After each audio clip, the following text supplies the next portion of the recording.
The Earth does not belong to man. Man belongs to the Earth. The Indian chief Sitting Bull said these words here in the United States over a century ago. We didn't listen to him. The United States today is the country that has the biggest impact on the Earth. But let's not just put the blame on just one country. All the industrialized countries of which we are one are to blame. We weigh too much for the Earth. In 30 years, 30% of the planet's resources have disappeared. There are more and more of us, and we can do nothing about that. But if we want to be transported, heated, fed, to manage our waste, we have to enter into a new contract with nature. And that depends on every one of us.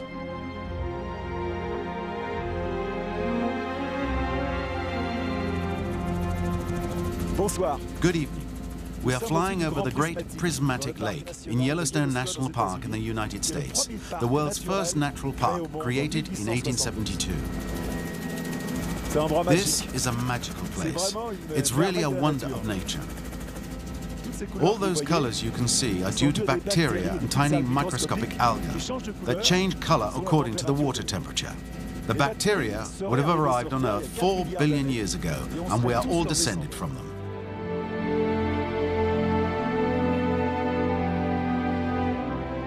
I almost get the feeling that I'm witnessing the beginning of the world, with all these hot, perturbing colors that can only be seen from the sky. Perhaps everything started here at the Earth's core, but within 50 years, the lifespan of one man, we have degraded our planet more quickly than during the whole of humanity's history. And yet some people are refusing to put up with it. I will take you to meet men and women all over the world who are the pioneers of this new rapport with nature.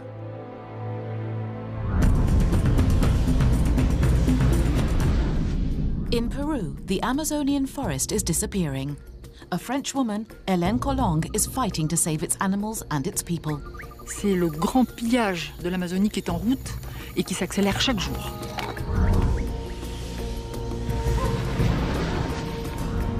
China is being plagued by gigantic sandstorms.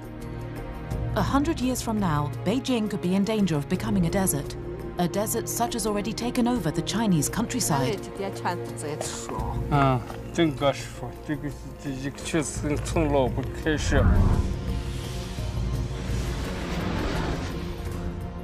In Florida, one of the world's unique wetlands is endangered. The Everglades are being invaded by man, his roads, his houses, his factories. But the Americans have launched a huge program to restore this ecological treasure. The protection of the Everglades is a real battle. It's going to take a long time, and this is the future of South Florida. China is also thinking of the planet, breaking new ground in the field of renewable energy. For heating and cooking, a part of the population quite simply recycles its excrement. Haiti has lost practically all its forests. Fortunately, one man is refusing the inevitable.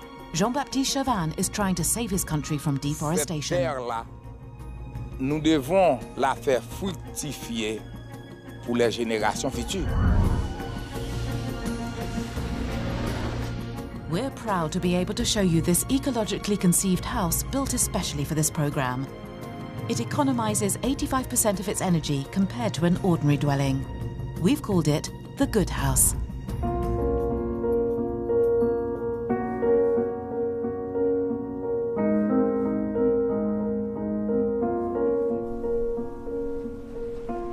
On the Earth today, there are 6.5 billion men and women. A good third of this humanity of which we are a part weighs heavily on the equilibrium of the Earth. And the rest, the others, the poorest, dream of only one thing, and that is to live and consume as we do.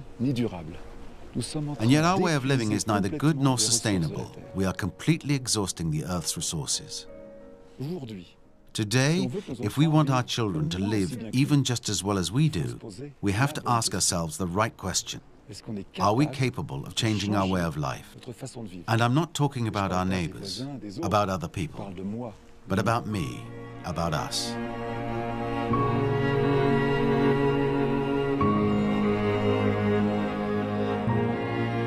If everyone consumed as much as the French, we would need 3 Earths like this one. There's not enough water, wood, metal, or fertile ground.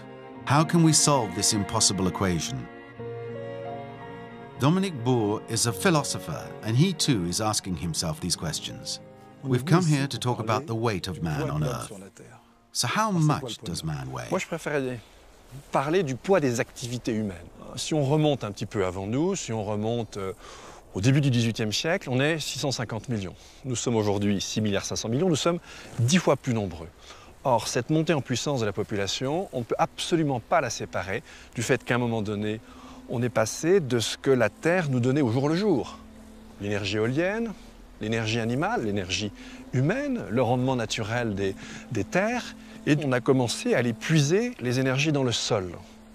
Le charbon, le pétrole, le gaz. So what's the danger in using this energy to excess? Eh bien, le danger, c'est que l'on déséquilibre complètement le fonctionnement de la vie sur Terre. Premièrement, on a complètement modifié la composition chimique de l'atmosphère, ce qui est quand même extraordinaire, l'atmosphère, c'est vaste. Ça engendre ce qui est en cours en ce moment, ce qu'on appelle le changement climatique. On a bel et bien, depuis une cinquantaine d'années, commencé à empoisonner nos sols avec les métaux lourds, les engrais, bien sûr, les pesticides, etc., et toutes sortes de molécules chimiques. Et puis finalement, la conséquence de tout ça, c'est qu'on a probablement déjà détruit entre 10, probablement plus près de 30% des espèces, des animaux, des végétaux, qui vivent autour de nous. Et ce dont on n'est pas du tout conscient, c'est qu'on ne saurait vivre sans eux.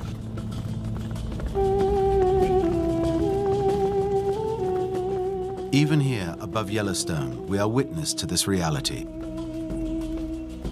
The park shelters 3,000 bison,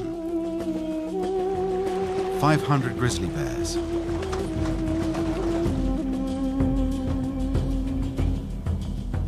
wolves, coyotes, and lynx.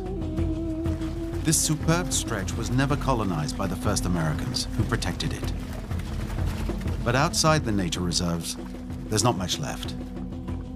Take the bison, for example. Today, there are 300,000 left, mostly on farms. 200 years ago, there were 70 million. In the rest of the world, in Europe, in France too, biodiversity has undergone the same treatment, although in a less visible fashion.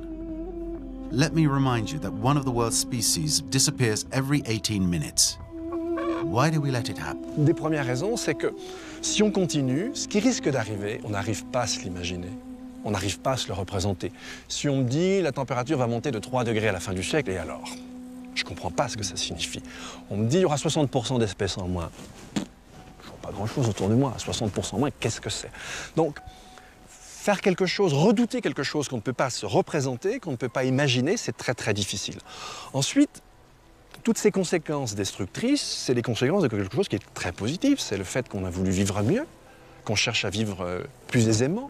We've not done anything bad. Et pourtant, c'est maintenant qu'il faudrait réagir, puisque la nature réagit toujours à retardement. Donc on est un petit peu comme sur le Titanic, pour tout dire. C'est-à-dire que tant qu'on ne voit pas l'iceberg, on chante, et le moment où on le voit, ça ne sert plus à rien.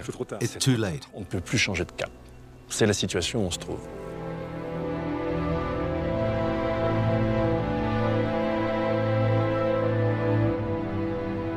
We can always change course and imagine other models of development. Take the forest. 30 countries have lost all of their virgin forests in 50 years. Their biodiversity has been modified. The water cycle, even their climate, has been disrupted. Trees, animals, local populations all become victims together.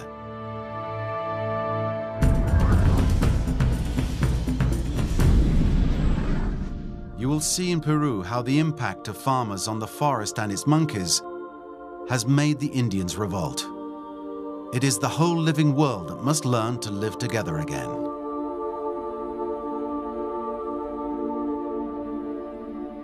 This forest is more than 400 million years old. Amazonia is a treasure. It contains half the animal and plant species of the planet. Spared until now, the Amazonian forest of Peru is today under attack. Massive deforestation encouraged by the government is taking place. But we are all responsible. It starts with us, Europeans. Look closely at these precious woods: mahogany, cedar, acacia, all leaving for the United States, Europe, France. In a few days, these will be our chairs, our tables, our kitchens. Moreover, all this has a direct consequence on biodiversity.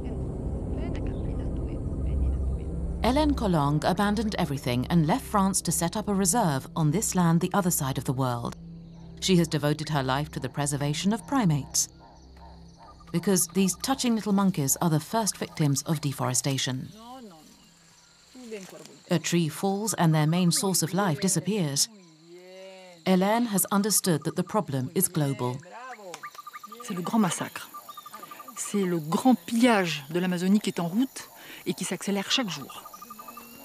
Ce qu'on voit aujourd'hui, déjà demain, tu en verras déjà moins. Quand on détruit les forêts, ce sont les sols qui sont détruits, ça c'est très grave. Les rivières qui sont polluées, les plantes, les animaux. Et tout ça pour le profit de quelques-uns ou pour le plaisir de quelques-uns. Un salon en acajou, des gants en pécari. Et pour les collectionneurs, des centaines de milliers de plantes, d'espèces très rares qui sont persécutées. C'est un véritable patrimoine de l'humanité qui est en train de disparaître avant même, et c'est ça qui est terrible, avant même qu'on ait pu l'étudier, avant même qu'on ait pu l'apprécier, le connaître. Il faut bien réagir. Tu n'as pas d'autre choix. Je ne vois vraiment pas ce que je pourrais faire d'autre. To understand these threatened monkeys, Hélène has called upon Emmanuel Grundmann, one of the world's greatest primatologists. Thanks to her knowledge, she is trying to give Hélène useful clues for reintroducing these little animals back into their natural habitat. Qu'est-ce que tu viens faire là? Peru has a few remaining spider monkeys and woolly monkeys, both species on the way to extinction. The primates Hélène recuperates are babies whose parents have been killed by poachers. The babies are sold as pets. Hélène teaches them to become wild again. Regarde. T'es pas obligé de me faire pipi dessus, hein. Je te connais pas. Ça, c'est le petit mâle, ça, c'est Chamek. Chamek, il est très turbulent, évidemment. Oh oui. Oh oui. Il a reconnu Emmanuel aussi, hein. Qui on est, nous, espèces humaines, pour avoir en gros un droit de vie et de mort sur les autres espèces animales. Et puis c'est tout un patrimoine qu'on perd. C'est plein de choses dont on soupçonne même pas l'existence. Enfin, il y a tout, voilà, c'est... Donc effectivement, leur disparition entraînerait un grand vide. Pour l'instant, ce sont des animaux qui ont été quand même très traumatisés. Donc ils ont besoin de reprendre confiance. Hein, ils ne se considèrent plus, ils ont vécu dans des maisons, ils ont vécu dans des hôtels. Donc, toujours le même, hein, Chamek, bandit. Et donc, il leur faut un moment pour se réadapter à leur propre espèce. Hein. Nous, on a eu certains qui ne savaient plus grimper aux arbres.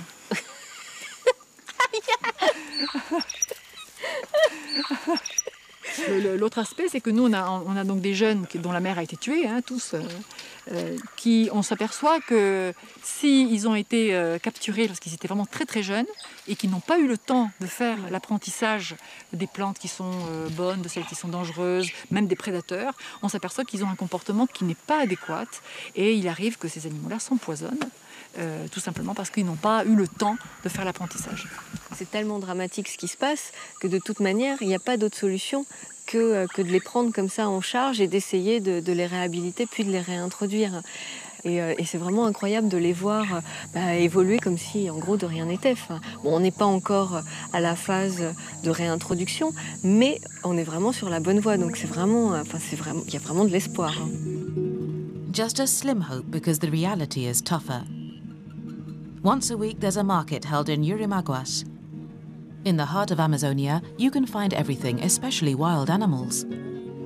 In the midst of all these multicolored fruits and spices, Hélène wanted to show Emmanuel the lot reserved for monkeys killed by the poachers. Là, sur le machin, là, le pilon. Juste là, oh là là. Il y a déjà des mouches sur ses yeux et tout, il est à moitié mort. Ah oui, tu vois, alors là t'as un Wissiti pygmée là, qui est en train de en train de mourir. Putain, c'est terrifiant. Non, t'as 1, 2, 3, 4, 5 espèces protégées dans un tout petit endroit. Ça me...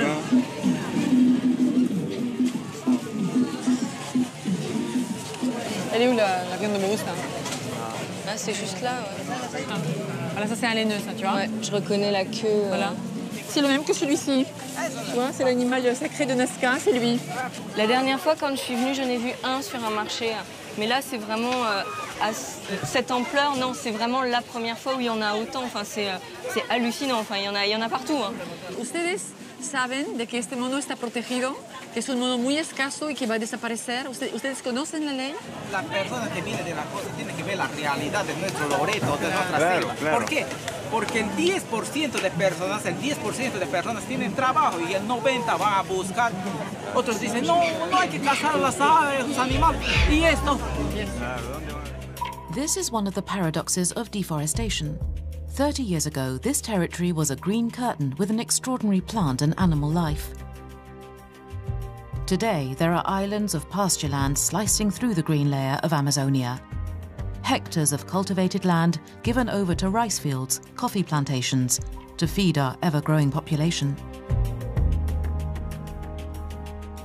Cutting down trees, reviving farming, straight away this means eliminating animal species and also indigenous people. For we mustn't forget that Amazonia is above all Indian land. The Aquahunas have seen thousands of farmers arriving over the last 15 years. For a plot of rice, part of their history just disappears. It is their land the government has given to the farmers. Hélène is one of the only Westerners in touch with the Indians. She's fighting on their side so their cries may be heard. Between the Indians and the farmers, they nickname them the colonists, another war has started. 11 colonists have been killed by the Indians in the last 3 months. Esta quebrada, antes que viniera la colonización, era muy transparente. Los abajún tomaban agua con masato sin hervir. Pero ahora sí, los colonización han ingresado y crían bestias, crían chancho, crían ganado. Entonces, ahora el naranjío tiene contaminada y no podemos consumir.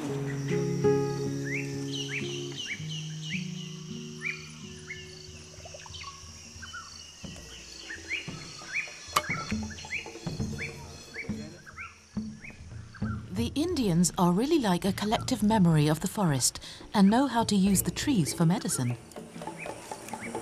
Eso es remedio para parásitos. Cuando hay lombriz ahí, entonces eso envuelve y lo mata. Between the road and the river, the colonists have settled on protected Indian territory with the full backing of the government. Yet it is clearly written on this slab that this sacred territory should remain untouched. In front of the colonist's house, Albertine, an Aquahunas Indian, looks at what was once her land. A confrontation between a protected culture and the needs of an impoverished population. Nosotros hemos vivido, acá viven nuestros espíritus, están enterrados nuestros abuelos. ¿Y por qué no nos han dado a nosotros y por qué a otros, no? Nosotros hemos sido las personas que hemos sabido adorar a la selva. Hemos sabido reservar. Entonces, ahora, la gente que no conoce viene, pum, la vienen tumbando. Yo soy de Jaén, pues. Claro, yo he venido de Jaén para acá con una decisión de trabajar, ¿no? Como soy un agricultor. Mi solar, últimamente, este es de mi suegro, él me da para trabajar yo. Y lo que trabajo, él envió a mi mamá pues, para allá, para que se sustente ella, pues. O sea que actualmente, ¿ustedes qué van a hacer? Las autoridades no les hacen caso, los mestizos no les dejan pase, no hay agua potable. ¿Ustedes qué van a hacer? Vamos a matar. Vamos a matar. ¿Qué vamos a hacer? No hay otra cosa. No hay solución, no hay otra cosa. En caso a nosotros que maten, ya ¿qué vamos a hacer? Vamos a matar nosotros también, vamos a eliminar. Eso queremos manejar todo para que dejen eso libre. Y para proteger. Para tener eso, para proteger, es que que quede en monte nomás, porque de ahí vamos a tomar más saque de agua potable. De ahí queremos sacar nosotros, para que queden nosotros, para vivir tranquilo, para no tener ningún problema con Colombia.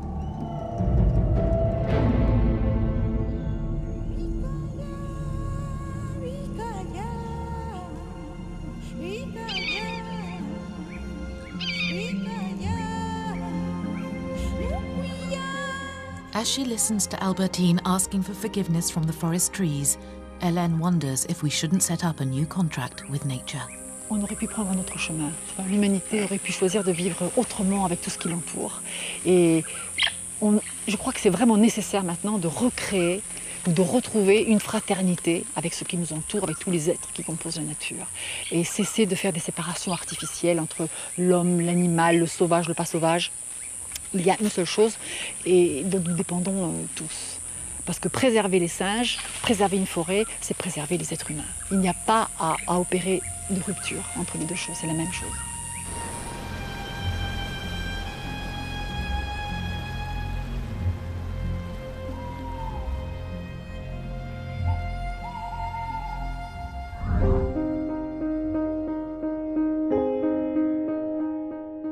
We always come back to the same thing, living together, ensuring the needs of man whilst respecting wildlife. In many places, wildlife has been sacrificed to industry or intensive farming.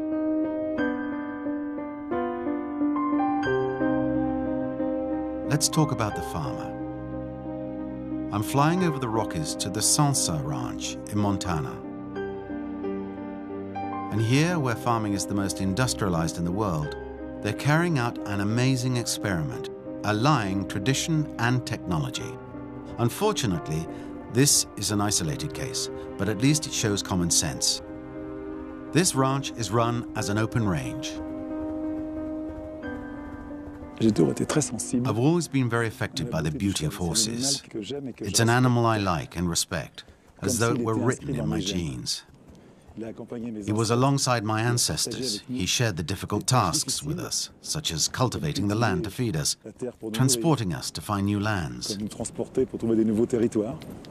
We owe a lot to the horse. And then one day, the machine arrived, and we forgot him somewhat. Perhaps one day, when there is no more oil, we'll come back to him. I hope our friend Trapper, because he's called Trapper, will be just as faithful and will not have forgotten us.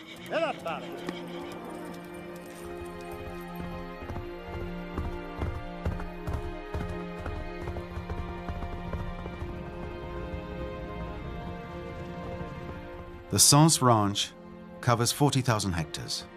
Today it's the move to winter pastures. The cowboys round up the cattle and lead them from the high pasture lands to the plains. The cows and calves are fed on nothing but grass. Every day they move and graze on new plots. Thus, they always have the best grass, and above all, the land is preserved.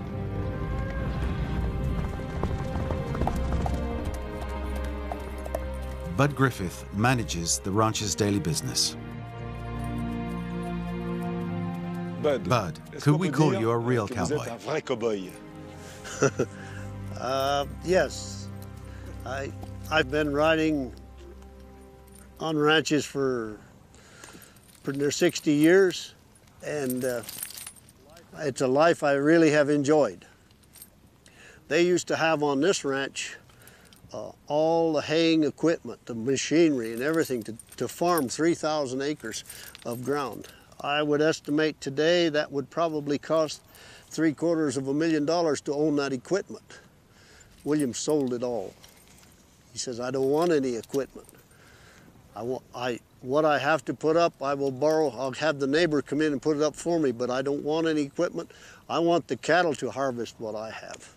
And it's been very successful. I've enjoyed it.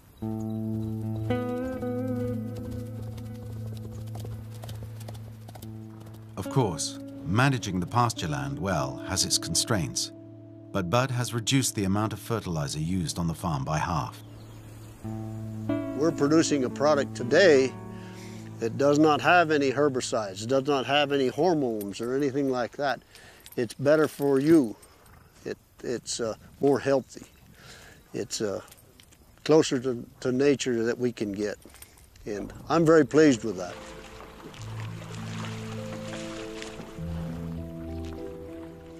I'm here with a friend, William Kriegel. He settled in the United States in 1984. He could barely speak English.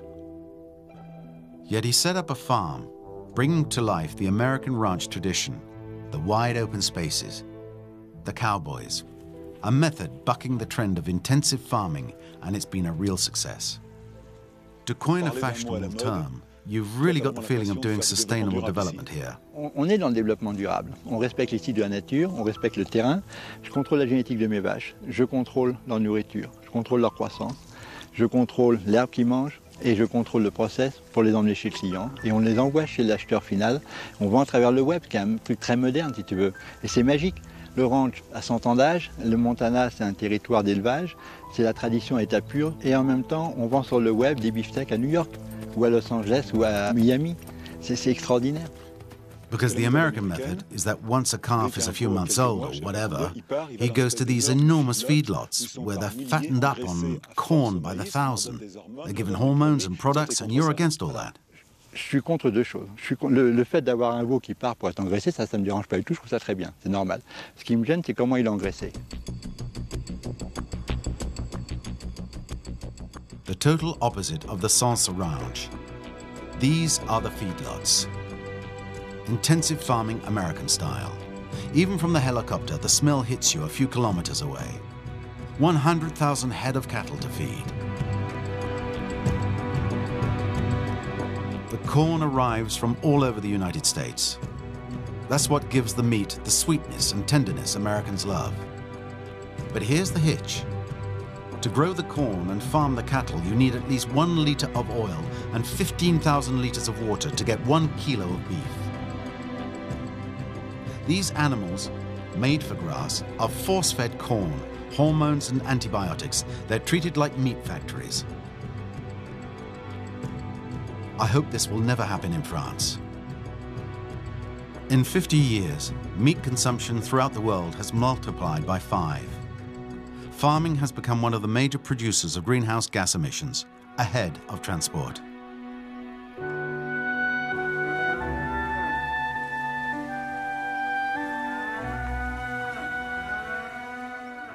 We eat too much meat, and we need to take a good look at our farming methods everywhere.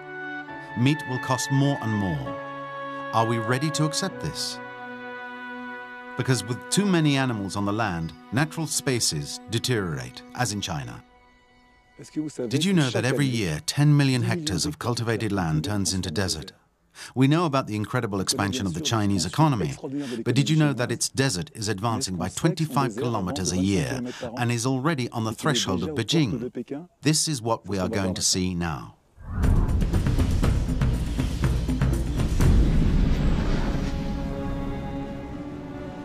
The yellow dragon is on its way. This is the monster, a gigantic sandstorm sweeping through the Chinese countryside. Soon, this tidal wave will devour Beijing. The capital is used to living through these storms. In 1993, one of the most vicious storms killed 100 people and destroyed 50,000 homes. According to some experts, Beijing is under threat of becoming a desert 100 years from now.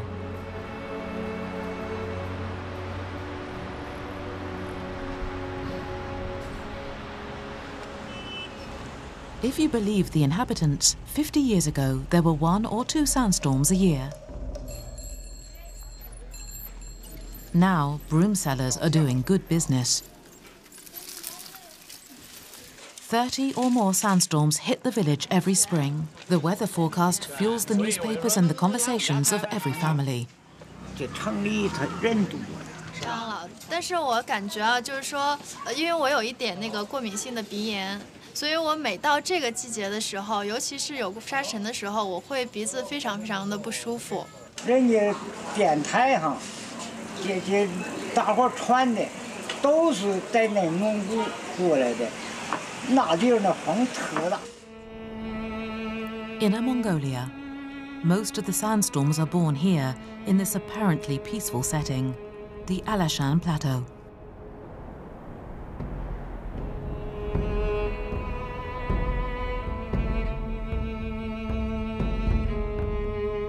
The deserts are the source of the sandstorms. And in China, the desert is advancing considerably. Thousands of people have already been exiled. Jure Zhang and his wife used to live here just 3 years ago.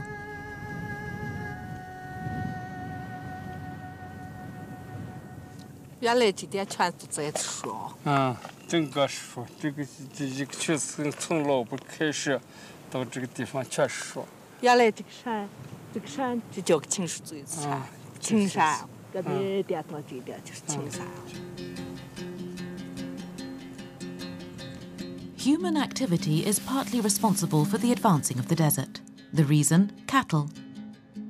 When there are too many animals, they finish off the already weakened ground by grazing on the vegetation that holds back the desert. Before, the villagers kept thousands of sheep here. Jure Zhang and his wife were forced to stop farming.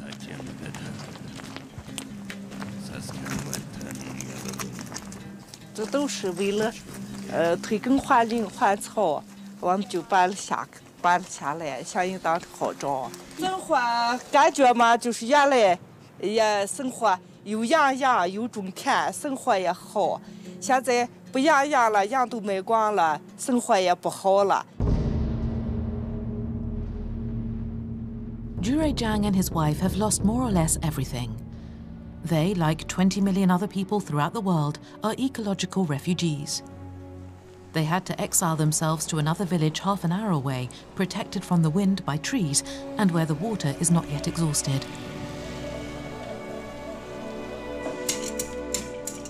To help their move, the Zhu family were given 300 euros by the authorities. 300 euros to protect the environment and rebuild a whole life. Perhaps one day the desert will catch up with them again.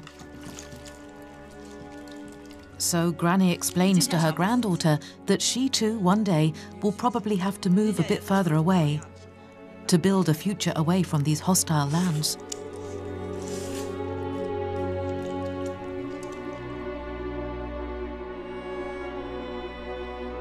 So China is at war with the deserts that are gnawing it away. But China is not admitting defeat. Look, they have built a great green wall, rows of trees over 5,000 kilometers to stop the sand advancing. A massive project started 30 years ago and which will last nearly a century. Like every other Chinese, Dalin must plant at least 5 trees a year. The plantations have even become his profession. He's a forestry engineer in the outer suburbs of Beijing. 为什么植树造林能够解决这些问题？植树造林以后，地表的植被得到地表覆盖以后，可以减少地表尘土的飞扬，也能够涵养水源，使地表的表土不能够轻易的移动。 According to estimates, nearly 30 million trees will have been planted in China over the last 20 years, a natural barrier which slows down the desert's advance. But it's not enough. Lack of water, poor soil. Over the years, only 25% of the trees planted will have survived. China, who always sees bigger, higher, stronger, has found an enemy its own size: the desert.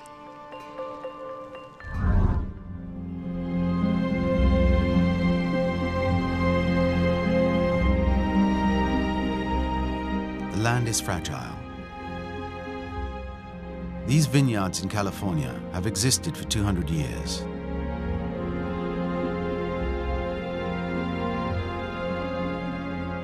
Always needing more water, more fertilizer, not to mention mechanization. We have multiplied the yield per hectare in the most amazing way. Thanks to this, the United States has become one of the biggest exporters of farm produce in the world. But this record also has ecological consequences. Still in the United States, in a cornfield, the Americans are the world's biggest corn producers. They produce 60% of the world's corn. During the last century, farming expanded enormously. Everything changed with energy. So what happened? Eh bien, on a essayé de produire au cours du siècle dernier de plus en plus, notamment de grains ou de céréales, en y mettant les moyens, c'est-à-dire en sélectionnant des variétés comme celle-ci, à paille courte, port érigé, capable de bien intercepter la lumière.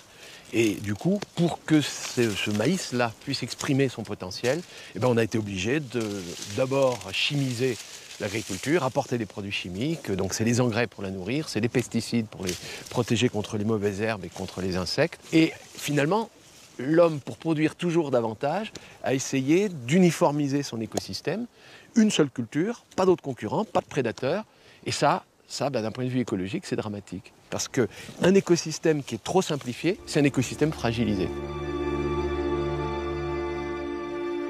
Formatting nature means managing the planet's resources on a short-term basis. And that is very dangerous for our future. In California, in the San Joaquin Valley, the orchards make a checkerboard that stretches off into the horizon. What's terrible about these pictures is that we can't reassure ourselves because we're seeing thousands of trees. In reality, the ecosystem is dead. It's just a trompe-l'oeil effect. Not another plant for miles around. Not one bee, because so many pesticides have been used. Pollination is done by plane. It's ridiculous. And this simplified form of farming doesn't even solve the problem of world hunger. Today, we estimate that 800 million people in the world are starving, and this corn, which is overproduced on a worldwide scale, is mainly used for animal feed. How is that so? Globalement, à l'échelle mondiale, on aurait besoin de 200 kilos de grains ou d'équivalent céréales par habitant. Et à l'échelle mondiale, on en est déjà à 300. Donc 50% de plus. So we have enough to feed the On a world. largement de quoi nourrir tout le monde. Sauf que le vendeur ici, l'agriculteur qui est ici, va essayer de vendre son grain, il va essayer de le vendre au plus offrant. Et le plus offrant, ce ne sera pas celui qui a faim. Ce seront les animaux de l'éleveur qui, lui, a de l'argent pour acheter et nourrir son bétail avec des grains. Here's a figure I find crazy and absurd. Even in France, 80% of commercialized cereal goes to feed animals. And that's for intensive farming that pollutes our water and impoverishes our soil, not even to feed people.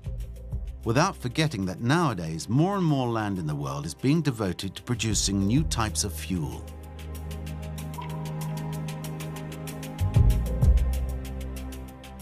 In the United States, 10% of the corn produced is used to make biofuel. A form of energy is being made to replace oil. In Brazil, they use sugarcane, and you can even fly planes on it. That's what we're going to see now.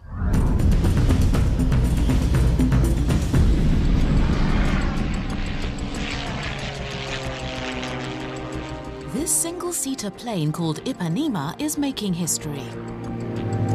Ter sido o primeiro piloto a voar o primeiro avião a álcool no mundo. This is the first plane to fly on sugarcane juice. Not petrol, not kerosene, but just distilled sugarcane juice, known as ethanol. Muitos disseram, que loucura, cara, você vai morrer. O avião demonstra que todos estavam enganados. Ethanol is made entirely from plants, a fuel Brazilians know well.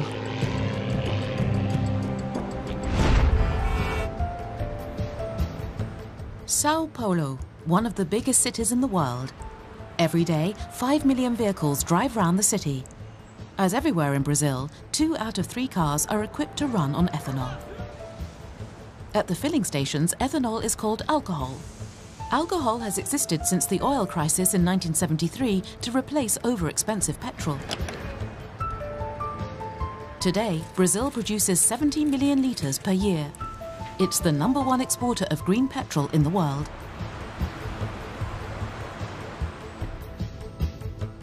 Cars run on sugarcane, a gold mine. Tudo bem? Vocês fizeram boa viagem? Vamos entrar, vamos entrar. Maurílio Biagi is today one of Brazil's successful ethanol barons. Essa fazenda é uma fazenda que tem cana, né, aqui na fazenda. The Biagi family immigrated to Brazil nearly a century ago. These Italians came from nothing to become the wealthiest of the sugar industry. And at first sight, nothing predestined them to become the green oil kings, as they are called. Eu tenho absoluta convicção que meu avô nunca sonhou que dia o nosso negócio pudesse tomar a importância que ele adquiriu, e ele nem sonhou com isso. In Brazil, the sugarcane fields disappear into the horizon. They make up 5 million hectares. Imagine a surface area as big as the west of France. Biagi owns 1/10 of that.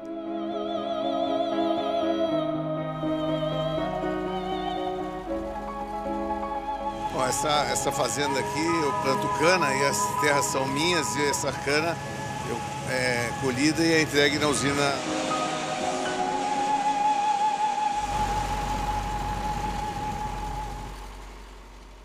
Because all these sugarcane fields lead to the same end product, fuel. The sugarcane is ground up, blended, then the juice is extracted. It's all left to ferment, then 8 hours later you get ethanol. This distilled sugarcane juice you put in your car. Certain specialists claim that since Brazilians have been driving on pure ethanol, the cities breathe better. O álcool realmente ajudou muito, né, no atingimento desses ganhos ambientais e dessas metas, né? Justamente por ele ser um combustível renovável, né, onde você tem menos emissão de carbono, né? A combustão do álcool é muito menos agressiva, muito menos maléfica para a qualidade do ar, tá? Biagi is proud of the benefits ethanol has on the urban environment. Tudo azul? É só pouquinho. Não quero que ela veja. Mas é negócio que ajuda a solucionar os problemas do planeta, os problemas ambientais do planeta, que são sérios, né? São sérios. E hoje cada dia eles estão mais claros, né? Que o meu trabalho, que eu estou dando uma pequena, mas estou dando uma contribuição importante para o futuro desse nosso planeta. But is green petrol completely clean? That's not so sure. First of all, sugarcane consumes a lot of water. For the ecologists, the list of problems linked to sugarcane doesn't stop there. Que na hora que você vai olhar o balanço ecossistemático, ou seja, o impacto da biodiversidade que você tem porque você tirou culturas ou florestas nativas para a introdução de um campo de cana, ou na hora que você vai olhar os efluentes pesticidas caindo para os rios, ou você vai olhar a contaminação dos trabalhadores que estão ou aplicando esses pesticidas. The working conditions of the sugarcane cutters has often been pointed out, but people don't talk easily. Paolo is 38 years old. He's been a seasonal worker for Biagi for several years. Here, even though the work is exhausting, Paolo doesn't complain. Cortar a cana não é fácil, não. Não é mesmo. Mas com Deus não vence, né? Sou bem tratado. Tanto faz do fiscal como o empreiteiro. Os chefes também aí, bem tratado. Eu não tenho queixa de ninguém. Essa área aqui. Before harvesting the sugarcane, the leaves first need to be burnt. The heart of the plant, engorged with water, doesn't burn. Within a few minutes, several hectares are up in smoke, leaving behind them thick clouds discharging carbon monoxide into the atmosphere. Conservationists frequently fight against these techniques, which should have disappeared years ago.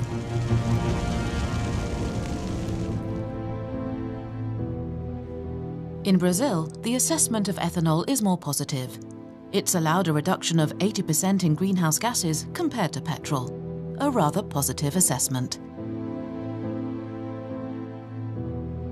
But I wonder, I photographed Amazonia. Won't the agro-fuel market lead to even more deforestation? It's already so in Malaysia. The forest has been decimated to make way for palm trees producing oil that is used as a green oil. In France, we use rapeseed or beetroot as agrofuel. But there is a problem of space. If tomorrow everybody was to drive on ethanol, the country's farmable surface area would not be big enough to produce sufficient fuel.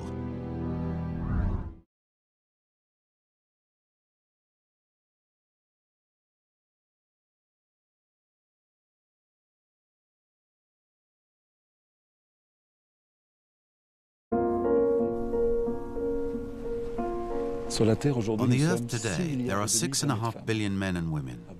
A good third of this humanity of which we are a part weighs heavily on the equilibrium of the Earth. And the rest, the others, the poorest, dream of only one thing, and that is to live and consume as we do. And yet our way of living is neither good nor sustainable. We are completely exhausting the Earth's resources. Today, if we want our children to live even just as well as we do, we have to ask ourselves the right question. Are we capable of changing our way of life? And I'm not talking about our neighbors, about other people, but about me, about us.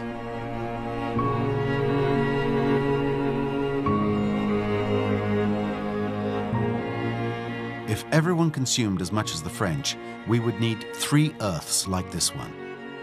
There's not enough water, wood, metal, or fertile ground. How can we solve this impossible equation? Dominique Bourg is a philosopher, and he too is asking himself these questions. We've come here to talk about the weight of man on Earth. So how much does man weigh? Moi, je préférerais parler du poids des activités humaines. Si on remonte un petit peu avant nous, si on remonte au début du XVIIIe siècle, on est 650 millions. Nous sommes aujourd'hui 6,5 milliards, nous sommes 10 fois plus nombreux. Or, cette montée en puissance de la population, on ne peut absolument pas la séparer du fait qu'à un moment donné, on est passé de ce que la Terre nous donnait au jour le jour. L'énergie éolienne, l'énergie animale, l'énergie humaine, le rendement naturel des terres, et on a commencé à aller puiser les énergies dans le sol. Le charbon, le pétrole, le gaz. So what's the danger in using this energy to excess? Eh bien, le danger, c'est que l'on déséquilibre complètement le fonctionnement de la vie sur Terre. Premièrement, on a complètement modifié la composition chimique de l'atmosphère, ce qui est quand même extraordinaire, l'atmosphère, c'est vaste. Ça engendre ce qui est en cours en ce moment, ce qu'on appelle le changement climatique. On a bel et bien, depuis une cinquantaine d'années, commencé à empoisonner nos sols avec les métaux lourds, les engrais, bien sûr, les pesticides, etc., et toutes sortes de molécules chimiques. Et puis finalement, la conséquence de tout ça, c'est qu'on a probablement déjà détruit entre 10, probablement plus près de 30% des espèces, des animaux, des végétaux, qui vivent autour de nous. Et ce dont on n'est pas du tout conscient, c'est qu'on ne saurait vivre sans eux.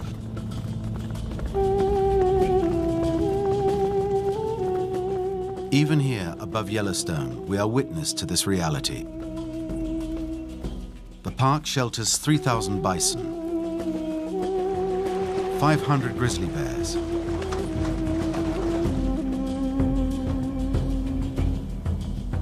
wolves, coyotes, and lynx. This superb stretch was never colonized by the first Americans, who protected it. But outside the nature reserves, there's not much left. Take the bison, for example. Today, there are 300,000 left, mostly on farms. 200 years ago, there were 70 million. In the rest of the world, in Europe, in France too, biodiversity has undergone the same treatment, although in a less visible fashion.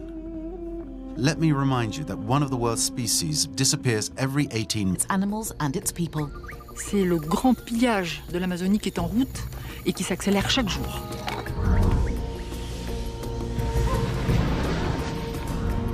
China is being plagued by gigantic sandstorms. 100 years from now, Beijing could be in danger of becoming a desert such as already taken over the Chinese countryside.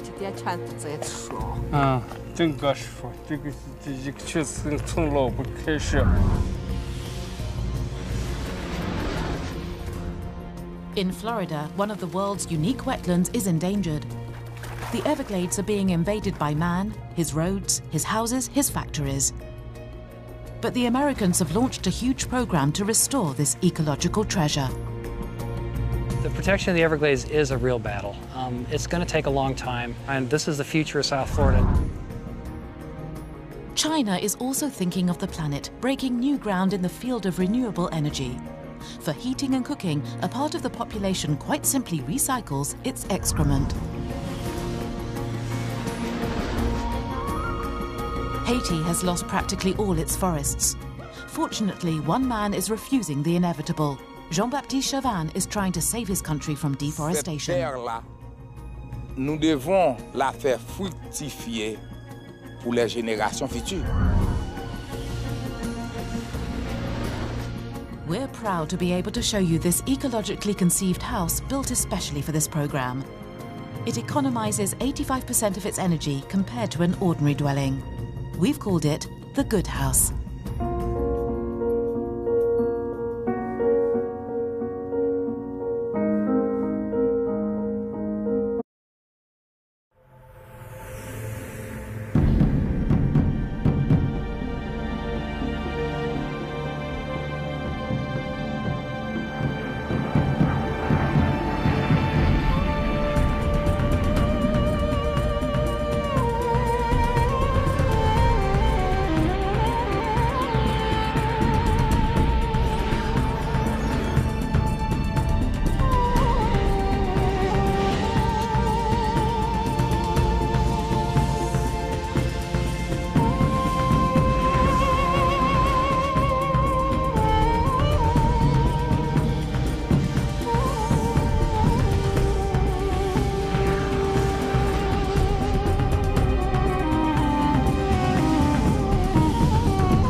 The earth does not belong to man. Man belongs to the earth. The Indian chief Sitting Bull said these words here in the United States over a century ago. We didn't listen to him. The United States today is the country that has the biggest impact on the earth. But let's not just put the blame on just one country. All the industrialized countries of which we are one are to blame. We weigh too much for the earth. In 30 years, 30% of the planet's resources have disappeared.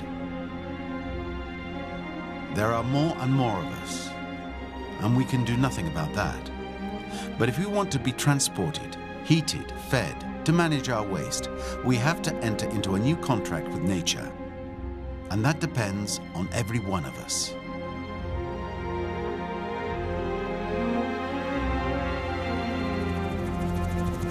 Bonsoir. Good evening.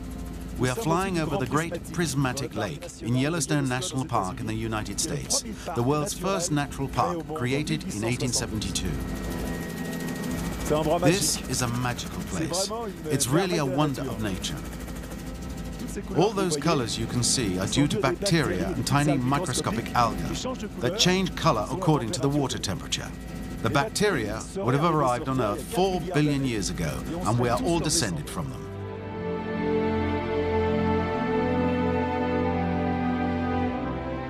I almost get the feeling that I'm witnessing the beginning of the world, with all these hot, perturbing colors that can only be seen from the sky.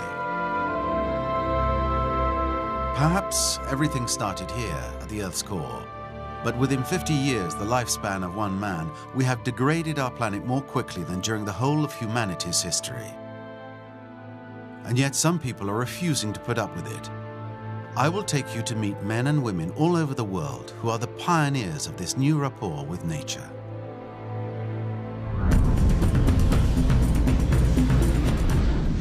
In Peru, the Amazonian forest is disappearing. A French woman, Hélène Colomb, is fighting to save it.